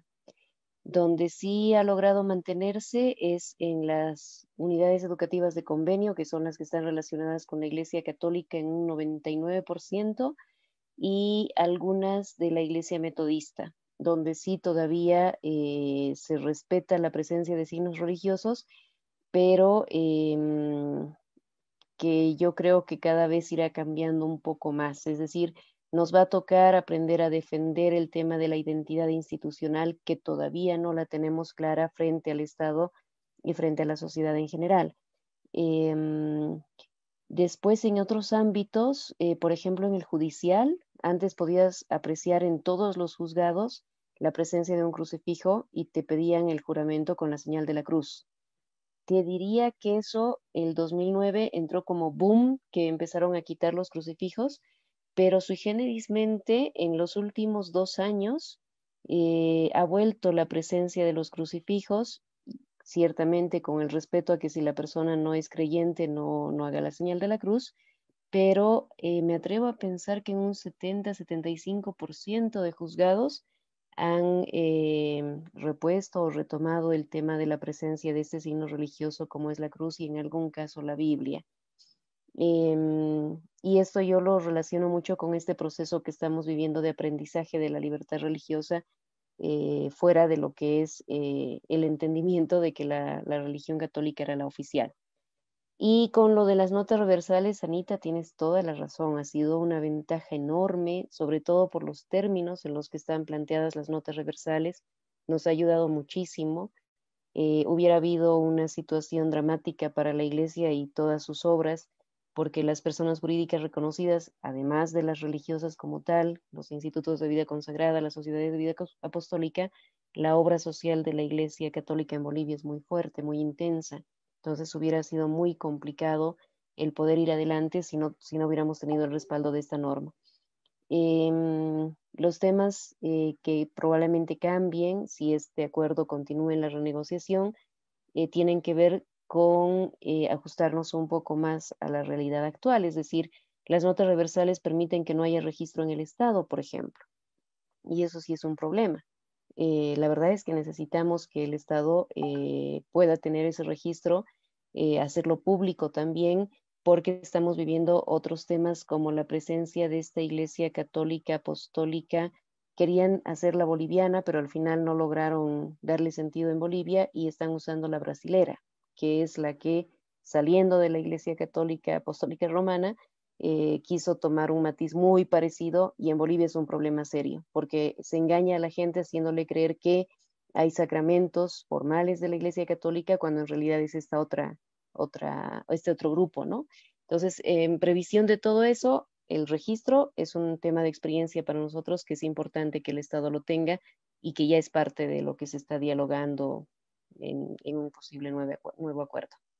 No sé si eso aclara, Anita, o hay algo más que mencionar. Sí, justamente con lo del registro, por ejemplo, en Chile, la Iglesia Católica no registra sus propias entidades porque es persona jurídica de derecho público.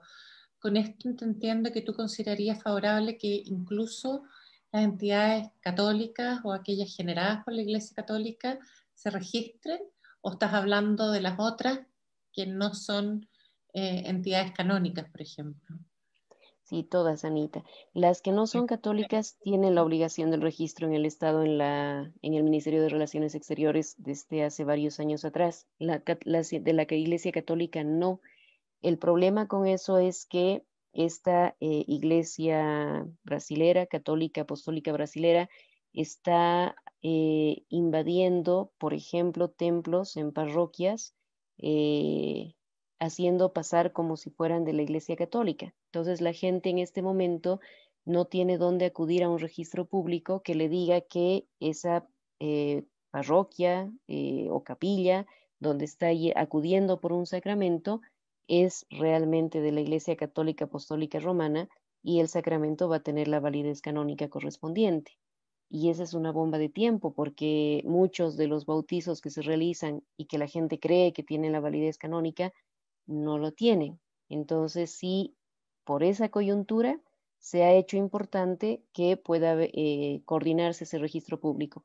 Ahora, lo que ya se ha hablado con Cancillería es que no es un registro que lo genere la propia Cancillería o el Estado, sino que la Iglesia Católica le pase el registro que tiene y la Cancillería lo puede hacer público para que cualquier persona consulte y verifique si realmente la parroquia a la que está acudiendo es una parroquia reconocida por la Iglesia Católica Apostólica y Romana. Muchísimas gracias, no tenía idea, así que muy ilustrativo y muy útil saberlo. Sí. Oscar, cuéntanos tú. Si me permites, Anita, sí, yo quisiera mencionar respecto a la enseñanza religiosa.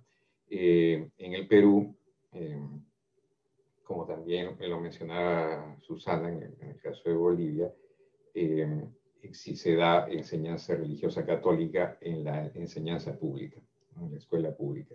Y esto en virtud del acuerdo con la Santa Sede de 1980. ¿No? Pero al mismo tiempo, la Ley de Libertad Religiosa del año 2010 deja muy claro que no es una asignatura obligatoria, ¿no? Que no es una asignatura obligatoria. Aquí sí sería interesante reflexionar sobre la necesidad que esta enseñanza religiosa en la escuela pública sea ampliada a confesiones distintas a la católica, confesiones minoritarias, ¿no? Que puedan, que lleguen a celebrar un convenio de colaboración con el Estado, ¿no? Pienso, por ejemplo, en la Iglesia Evangélica, ¿no? Que en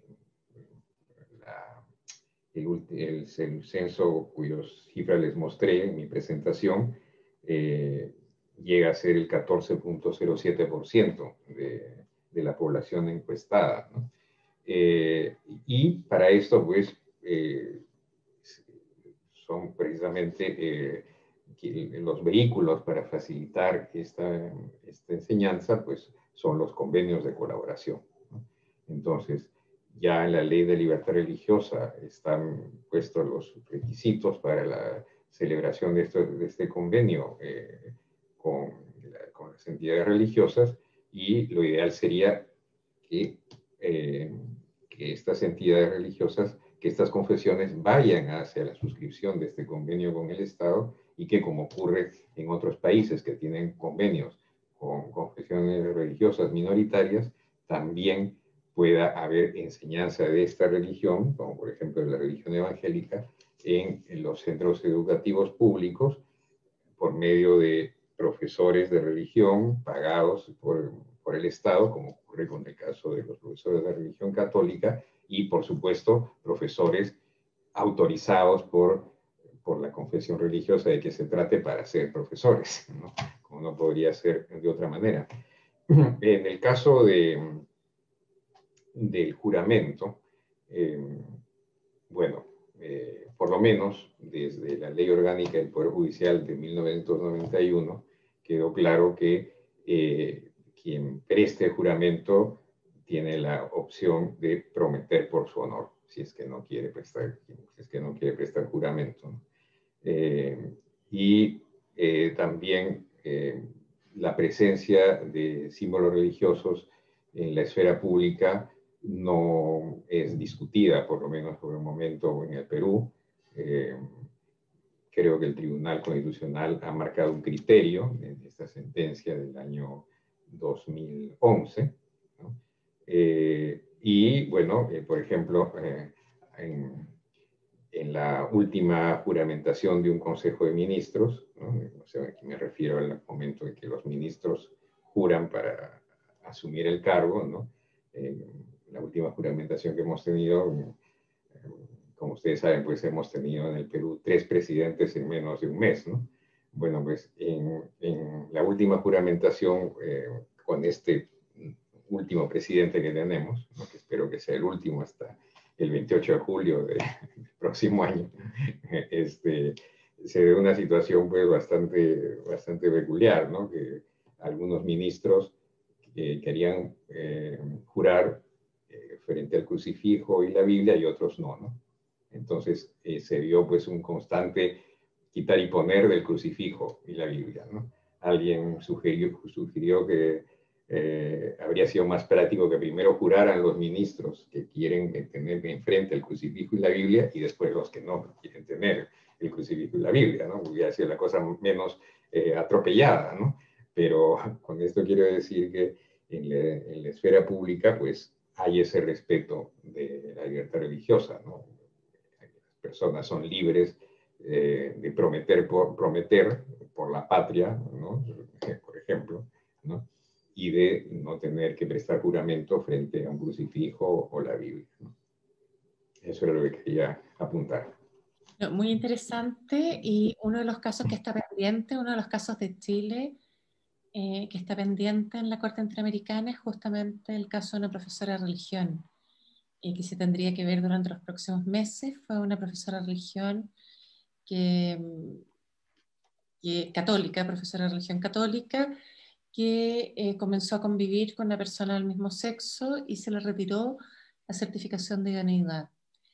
Y a nivel nacional, por recurso de protección, Corte de Apelaciones, Corte Suprema, se le encontró la razón a la autoridad religiosa, porque así estaba establecido en el reglamento, le corresponde a la autoridad religiosa emitir ese certificado. Sin embargo, fue a la Comisión Interamericana y ahora está ante la Corte Interamericana. Ellos nos lo han planteado como es Sandra Pavés contra Chile. No lo han planteado como un caso de libertad religiosa, sino de discriminación, lo que también podría ser un asunto como de deslinde entre derechos, entre el principio de igualdad y no discriminación y la libertad religiosa. Entonces va a ser interesante y a lo mejor tiene repercusiones por vía del control de constitucionalidad en toda nuestra región, así que es algo a lo que hay que estar dando seguimiento. Quería plantearles otra, y parto contigo esta vez, Óscar, porque tiene que ver con lo que has ido hablando de los símbolos religiosos. La libertad religiosa, ¿qué relación tiene con la libertad de expresión? Si va por caminos separados, si son derechos independientes con reglas propias, si la libertad religiosa emana y depende de la libertad de expresión, y especialmente cómo ocurre en sus propios países, o sea, no algo tan teórico, sino que ojalá poder, poder aterrizarlo, digamos, en algunos casos que a ustedes se les vengan a la mente con esta pregunta. La pregunta es de Maximiliano Herrera Díaz, para ambos exponentes, pero quizás puedes partir tú ahora, Óscar. Sí, con todo gusto.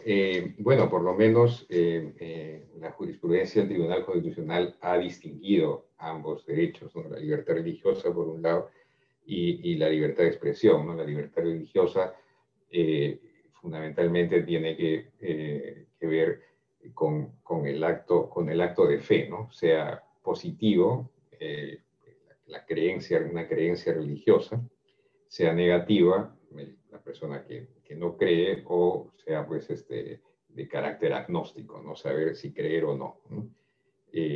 Mientras que la libertad de expresión está vinculada más bien a la libertad de opinión, ¿no? Tengo pues libertad de opinión, libertad de pensamiento, ¿no? Y por tanto tengo la libertad de expresarlas, ¿no? Sea pues a través de cualquier medio, ¿no? Ahora además que están tan a la mano las famosas redes sociales, ¿no? Que ahí tenemos la mejor expresión, la mejor manifestación de la libertad, de la libertad de expresión, ¿no? Muy inmediata y que llega pues a miles, puede llegar a miles de personas, ¿no? Bueno, entonces está claro que por lo menos en la jurisprudencia de nuestro Tribunal Constitucional se trata de derechos claramente distinguibles, ¿no? Con contenidos distintos. Sí. Susana. En nuestro caso no. Hay una clara confusión, clara confusión entre un derecho y el otro. Es decir, ha habido demasiados casos en los cuales una expresión que claramente es ofensiva al tema religioso lo entienden como una libertad de expresión, y el poder dar un criterio contrario lo califican como un acto discriminatorio. Con tema de imágenes, por ejemplo, se ha dado muchísimo que se ha utilizado a la imagen de la Virgen María con contenidos sexuales y de otra índole, muy agresivos, muy duros para quien tiene una creencia y un respeto a la Virgen, y también con otros signos de fe que los han proclamado como si se tratara de un derecho de libertad de expresión. Ahora, el Tribunal Constitucional es bastante errático en cuanto al análisis que hace de los temas. No ha dado luces claras respecto a cómo podría entenderse o defenderse cada derecho. Entonces estamos todavía en un tiempo en el que cuesta muchísimo, porque se califica fácilmente como discriminatorio el poder expresar un principio de fe con este argumento, ¿no? De que el decir lo que uno quiere es libertad de expresión, aun cuando esté agrediendo una creencia de fe de otra persona. Y algo que estamos viviendo con mucha intensidad ahora es el entender el control de convencionalidad por encima de la Constitución en el país. Es decir, les mencionaba de manera muy breve que la Constitución establece claramente que el matrimonio se puede dar solo entre varón y mujer. Y lo mismo para las uniones libres, a las cuales le equipara la protección legal que le da al matrimonio. Entonces, ni la unión libre ni el matrimonio podría darse entre dos personas del mismo sexo. Y ya hace unos años atrás se aprobó la ley de identidad de género y se dio la figura de que una persona que cambiaba de identidad, entendiendo que originalmente era varón, pero cambió de identidad a mujer, ya podía casarse con un varón, porque para la ley lo que contaba era la identidad. Esto fue motivo de una acción de inconstitucionalidad y el tribunal tuvo un fallo muy interesante porque planteó el hecho de que el cambio de identidad no cambia la esencia de la persona. La persona sigue siendo biológicamente varón o mujer, entonces no podía darse la figura del matrimonio. Por tanto, tampoco puede darse la figura de la unión libre porque está equiparada al matrimonio. Y en los últimos días, las últimas semanas, ha salido una situación muy particular porque han acudido a un tribunal constitucional departamental, que es una figura que se ha creado muy forzadamente en la legislación, y este tribunal departamental le ha dado cabida a una acción que plantearon dos personas del mismo sexo que exigían que se les reconozca la unión. Iban en contra de una resolución que había emitido el CERECI, el Servicio de Registro Cívico, que prohibía este tipo de uniones. Entonces, la verdad es que este tema de, no sé si entenderlo como informalidad o falta de cabalidad en cuanto a cómo entendemos el tema, no solo normativo, sino jurisprudencial, nos está pasando facturas muy altas. Y ahora empezamos un nuevo camino con el Tribunal Constitucional que tiene que revisar esa decisión de ese tribunal departamental para establecer si esta figura que apareció y que se está promoviendo ideológicamente como la salida para el reconocimiento de las uniones homosexuales tuviera o no esa cabida de legalidad. Perdón por la ambigüedad, pero la verdad es que es muy difícil explicar algo inexplicable, porque eso ya estaba definido, ya tenía jurisprudencia constitucional y simplemente se cambió de manera muy arbitraria, ¿no? Con eso estamos, Anita. No sé si responde la pregunta. Sí, y me recuerda lo que el profesor Juan Navarro Floria suele llamar como el realismo mágico jurídico en nuestra región. Dice, no es solo un género literario, también a nivel jurídico, tanto porque las normas a veces no se cumplen, como porque la jurisprudencia cambia de un momento a otro con un razonamiento absolutamente contrario al anterior, pero en eso nos movemos, ¿ah? Entonces, no sé si nos sentimos tan cómodos, pero en eso nos movemos y sí, se entiende esas contradicciones que no son exclusivamente de Bolivia, sino que las compartimos en alguna medida todos. Les quería preguntar también por el tema indígena, porque en nuestros países todavía hay bastante presencia indígena, particularmente en los de ustedes, en el fondo. Eh, y lo que yo he observado de algunas decisiones de la Corte Interamericana es que se le reconocen sus costumbres, quizás en la onda en la que había señalado Oscar sobre un tema como cultural étnico, más que propiamente religioso, porque de hecho después la decisión, si bien parte considerando el artículo 12 de la Convención Americana de Derechos Humanos en materia de libertad religiosa, finalmente no termina como fallando en relación a que se vulneró ese derecho, sino que va por vía de otros derechos.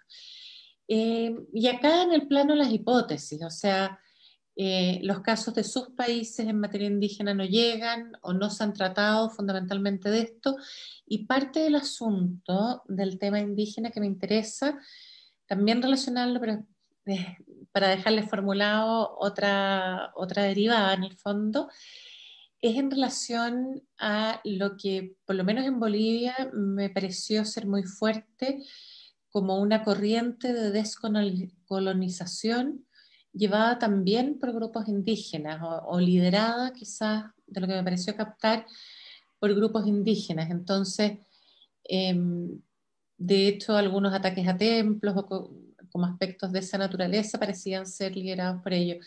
No lo veo totalmente relacionado con el considerar que son creencias a nivel de creencias religiosas, creencias espirituales, que sean protegidas en mayor medida y que por eso no lleguen a la Corte Interamericana, pero un poco poner ese tema como para que ustedes puedan contarnos de su propia realidad indígena y de cómo esas creencias están resguardadas en su país, no están resguardadas, no llegan a la comisión ni a la Corte, en fin.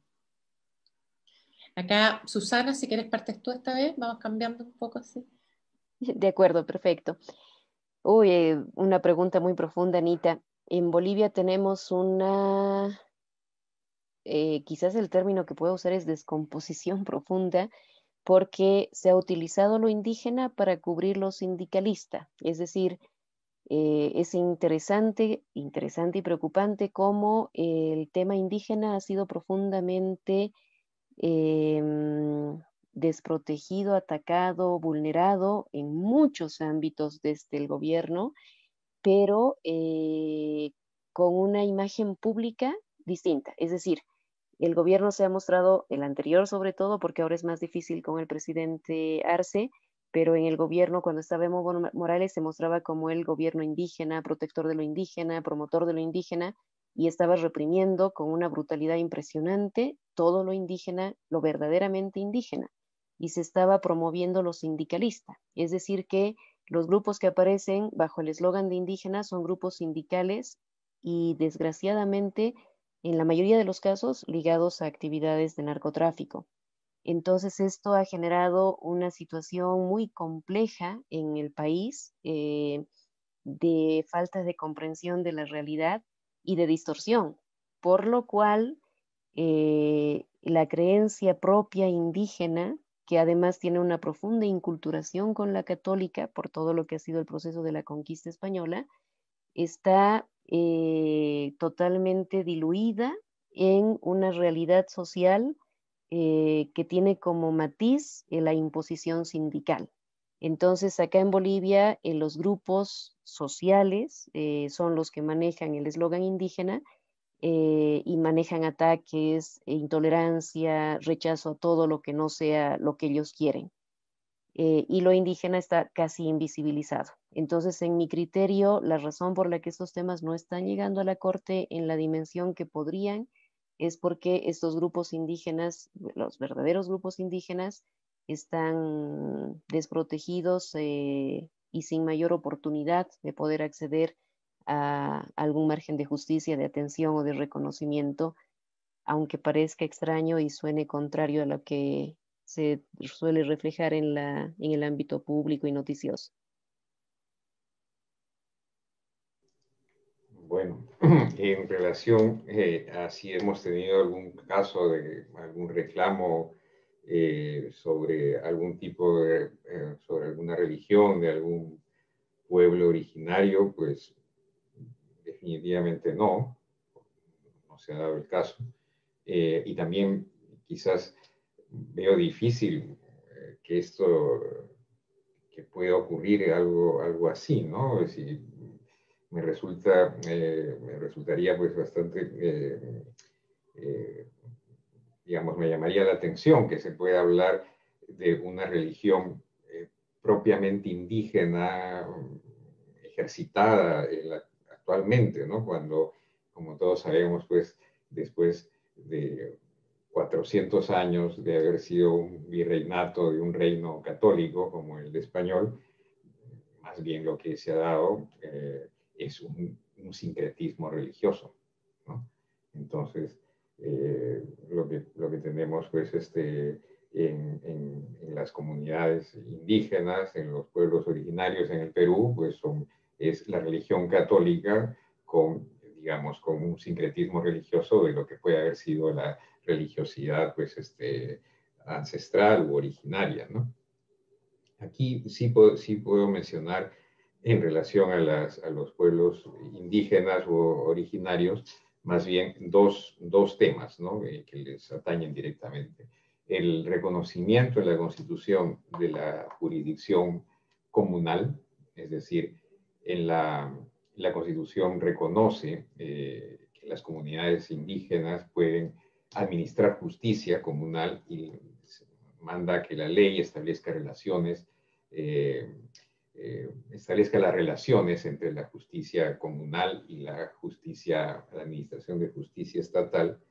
Y también debo destacar, a propósito de una reciente sentencia, bueno, más o menos reciente, hace un par de años atrás probablemente, sentencia del Tribunal Constitucional, lo relativo a las lenguas originarias, ¿no? El caso es que nuestra Constitución dice que la lengua oficial es el idioma oficial, la lengua oficial es el castellano, pero dice, también lo son las lenguas originarias en los lugares donde predominen. Entonces, una sentencia del Tribunal Constitucional ha venido a recordar esto, ¿no? Y señalar que en los lugares, por ejemplo, donde sea predominante el idioma quechua, entonces, junto con el castellano, también es oficial en ese lugar el idioma quechua. Y eso era lo que les quería comentar. Muy, muy interesante, gracias. El hecho de haber sido virreinato yo creo que marca cualquier cantidad un país, ¿eh? O sea, también en lo que se prolongó el reconocimiento del patronato, en el caso de ustedes, a diferencia de otros países que éramos bastante menos en cuanto a lo administrativo, digamos, para la corona. Entonces, me parece interesante. Me fijé en lo que expusiste, Oscar, del censo, que no aparecía la alternativa indígena, o sea, no aparecía como espiritualidad indígena. En nuestro último censo, que fue un censo fallido, el 2018 se tuvo que repetir y todo, una de las alternativas, que es la parte más compleja de cuando se pregunta por libertad religiosa, porque van cambiando las alternativas, y en realidad van cambiando también las preguntas, cada vez que se hace el censo, pero una de las alternativas era espiritualidad indígena.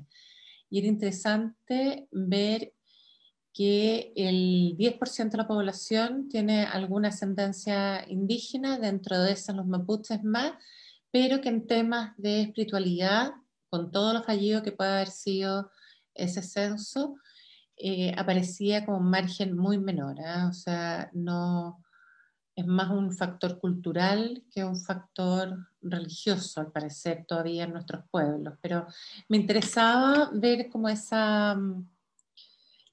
aspecto de ustedes. Y lo último que les quisiera preguntar, para no entretenerlos ni atrasarlos demasiado, ya que ustedes tuvieron a bien como respetar también los términos, cuando se refirieron al sostenimiento, Susana, de la Iglesia Católica, y tuvo la protección, Oscar, de la Iglesia Católica, y si eso era ser confesional o no. La verdad es que yo, antes de meterme a conocer más y estudiar más, cuando veía que Argentina tenía lo del sostenimiento, para mí era que era confesional.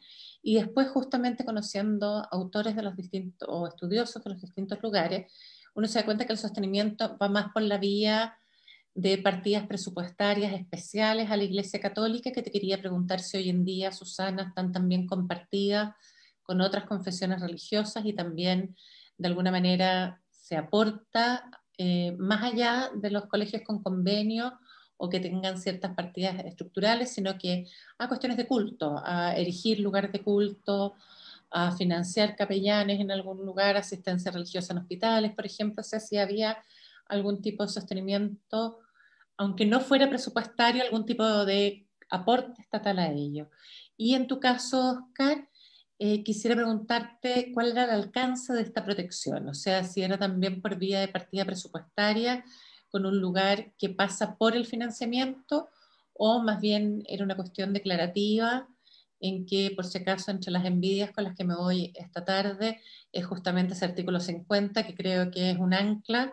Me voy con dos envidias, con las notas reversales y con el artículo 50 de la Constitución del Perú, porque creo que son un ancla para asegurar y dar garantía al poder vivir según las creencias, y en el entendido de que eso aprovecha a todos, porque de alguna manera también otros van haciendo partícipes del mismo estándar. Susana, si puedes tú. Con gusto. Inicialmente, Anita, te iba a decir que ya no existe ningún tipo de partida presupuestaria que se asigne al tema del sostenimiento, pero has tocado un punto que se me hubiera escapado, que es el de las Fuerzas Armadas. Tenemos un acuerdo internacional entre la Santa Sede y el Estado boliviano para asistencia religiosa a Fuerzas Armadas y Policía.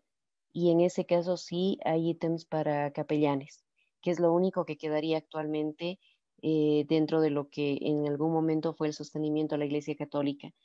Se dio la figura en su momento de que el Estado se apropió de varios bienes de la Iglesia, como ha ocurrido en casi todos los países. El Palacio de Gobierno, el Palacio Legislativo fueron en su momento conventos, sobre todo jesuitas, que fueron apropiados por el Estado, y a manera de compensación es que se había previsto esa asignación de algunos ítems que ayuden en la labor misionera de la Iglesia. Eso ha desaparecido completamente después de la Constitución del 2009. Y algo que quedaba en el discurso social era que la Iglesia tenía un tratamiento, la Iglesia Católica tenía un tratamiento especial en temas impositivos. Pero lo cierto es que desde que se estableció la anulación del patronato, porque hubo una disposición legal, una ley que eliminaba explícitamente el patronato, desapareció totalmente el tema de cualquier tipo de tratamiento impositivo diferente. Entonces, la Iglesia Católica tiene el mismo tratamiento que recibe cualquier entidad sin fines de lucro, religiosa o civil, en tema general, ¿no? Impositivo y de toda índole, como persona sin fines de lucro. Y ya no hay ningún otro tratamiento distinto ni para la Iglesia Católica ni para otras denominaciones. Lo único que quizá podría dejarse un poquito entre paréntesis es la obra social. La Iglesia Católica tiene suscrito un convenio nacional entre la Conferencia Episcopal Boliviana y el Estado para lo que se refiere a las obras sociales, salud, educación y hogares. Y hay algunos casos en los que se mantienen algunos temas de ítems o de pago de luz, agua, servicios básicos, pero ya no tanto a nivel general, sino en convenios específicos con los municipios y las gobernaciones. Eso es lo único que probablemente queda todavía. Una pregunta entre medio, capellanes católicos en Fuerzas Armadas, o sea, ¿son solo capellanes católicos los de las Fuerzas Armadas o hay capellanes de otras confesiones religiosas? Han aceptado ahora capellanes de otras confesiones, pero eso no está normado. La Iglesia Católica tiene el respaldo del acuerdo, las otras instancias religiosas la verdad es que no. Está en función de la voluntad que Fuerzas Armadas y Policía puedan tener. ¿Y están financiados por el Estado en ese caso o no? Sí, sí, porque reciben ítems de las Fuerzas Armadas o de la Policía. Pero la verdad, si lo pones en proporción, eso todavía está muy desequilibrado. Claro. Muchas gracias, Susana. Oscar, cuéntanos tú. Sí, te agradezco, Anita, el comentario porque me permite, digamos, volver para quizás afinar algunas cosas que quizás que faltaron en mi exposición por razones del tiempo. Ocurre que la Constitución de 1933, ¿no? esta Constitución, si bien no decía, como las anteriores constituciones, que había una religión oficial en el Estado que era la católica, decía que el Estado protege a la Iglesia Católica. Y desde mi punto de vista, eso hacía que el Estado fuera confesional, esta protección. Pero con la Constitución del 79 la cosa cambia, definitivamente, porque ya no se habla más de esta protección. De lo que se habla es de la colaboración, ¿no? La Constitución, igual que la Constitución actual de 1993, ¿no? Dice que el Estado reconoce a la Iglesia Católica, su importante papel en la formación histórica, cultural y moral del Perú, y le presta su colaboración, ¿no? O sea, no es protección, sino colaboración, ¿no? Y bueno, y la forma en que le presta esta colaboración es a través de la suscripción de un acuerdo, como el acuerdo con la Santa Sede de 1980, ¿no? En este acuerdo entonces me sirve para responder a algunas de tus consultas. Definitivamente iría contra la laicidad del Estado si el Estado financiara la elección de un lugar de culto, por ejemplo, ¿no? Esto no se podría dar. Pero este acuerdo sí contempla, este acuerdo con la Iglesia Católica de 1980 sí contempla la asistencia religiosa para los católicos en las Fuerzas Armadas, en hospitales y en centros penitenciarios, ¿no? Y en lo que se refiere a la asistencia religiosa de católicos en las Fuerzas Armadas, sí, el convenio es muy específico, ¿no? Y dice que los capellanes castrenses tienen la condición de un servidor civil en las Fuerzas Armadas. si bien no le asigna grado militar, ¿no? Justamente porque ya parte de un marco de separación entre Iglesia y Estado, ¿no? Anteriormente sí el capellán castrense tenía grado militar, ¿no? Y esto pues ya no podría darse en un estado de separación, en un estado en que, donde rige el principio de laicidad, ¿no? ¿Y qué más puedo decir? Bueno, dije, no podría darse la erección de un lugar de culto, por ejemplo, por parte del Estado, ¿no? Pero lo que sí hay es un financiamiento, lo que se conoce como un financiamiento indirecto. ¿Y esto de qué forma se da? Según el acuerdo de 1980, la Iglesia Católica está exenta del pago de impuestos para todas las actividades que se refieren a sus fines, ¿no? Y todos los bienes que utiliza para sus fines, ¿no? Entonces hay esto que se denomina un financiamiento indirecto, ¿no? El Estado no da dinero, ¿no? Pero no cobra impuestos, ¿no?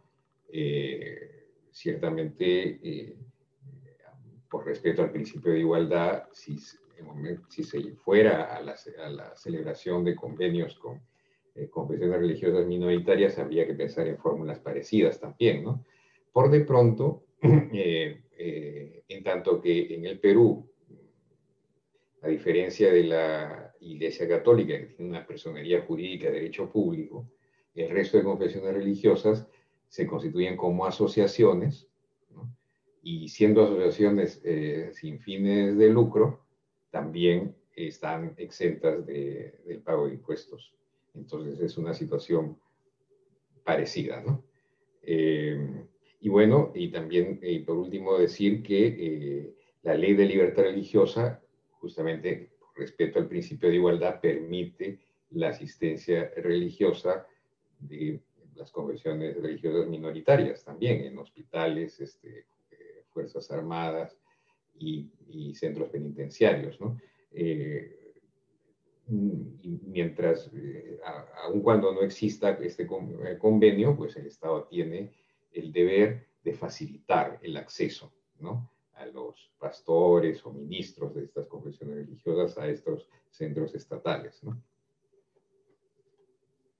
Excelente, muchísimas gracias y me ayudan además a terminar a tiempo este encuentro, el último de los 5 encuentros que tuvimos, tratando de dar este panorama a nivel latinoamericano, que creo que va a ser muy útil también, por lo menos yo estoy feliz. El director del Instituto Juan Pablo II dijo que va a poner todos los encuentros juntos, así como para dejarlos listos. A mí me sirven a nivel personal, pero también para divulgarlos con alumnos en los próximos cursos, porque de verdad, Óscar y Susana, les agradezco. En ustedes, además, aprovecho de invocar a todos los otros expositores que nos han dado este paseo por nuestra región con cuestiones distintas, originales, de realismo mágico, jurídico, pero que siempre nos hacen seguir reflexionando y pensando en cómo contribuir a que la libertad religiosa pueda ser entendida como un derecho fundamental a la par de otros derechos y por lo tanto con un lugar en el que al final se reconozca la dimensión espiritual de las personas en la sociedad. Muchísimas gracias, Susana. Ha sido un gusto estar contigo, Óscar, hoy día, y espero que sea una próxima, muy pronto podamos volver a vernos incluso presencialmente. Y a todos a quienes nos han seguido en este momento o que nos seguirán después viendo esta presentación, les agradezco y los dejo invitados a visitar nuestros distintos sitios web para poder seguir actualizándose en este tema que probablemente con el mayor pluralismo religioso que va teniendo nuestra región va a ser cada vez más vívido y más interesante poder comprenderlo mejor y vivirlo mejor. Muchísimas gracias a cada uno.